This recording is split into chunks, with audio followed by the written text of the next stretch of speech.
તો આ તરફ રાજકોટના ઉપલેટાના ગઢાડા ગામનો કોઝવે ધોવાઈ ગયો છે। ઉપલેટા પાસે મોજ નદી પરનો ડેમ ઓવરફ્લો થયો છે। મોજ નદીનો ડેમ ઓવરફ્લો થતા કોઝવે ધોવાયો છે।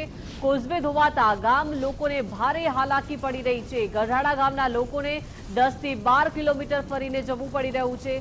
ઉપરવાસમાં પાણીનું વહેણ વધી જતા આખો કોઝવે ધોવાઈ ગયો છે। હાલ રસ્તાઓ બંધ કરી અવરજવર ન કરવા તંત્રએ તાકીદ કરી છે।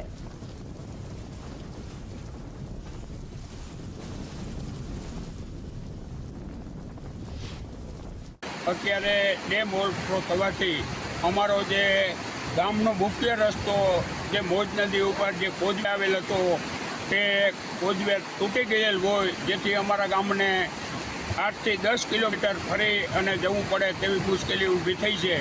ત્યારે અમારા ગામનો નવો પુલ જે મંજૂર થઈ ગયેલ છે તે આવતે વર્ષે તે કામ પૂર્ણ થઈ જશે। અત્યારે તે કામ યુદ્ધને ધોરણે ચાલુ છે, જેથી અમારા ગામનો કાયમી પ્રશ્ન હલ થઈ શકે તેમ છે।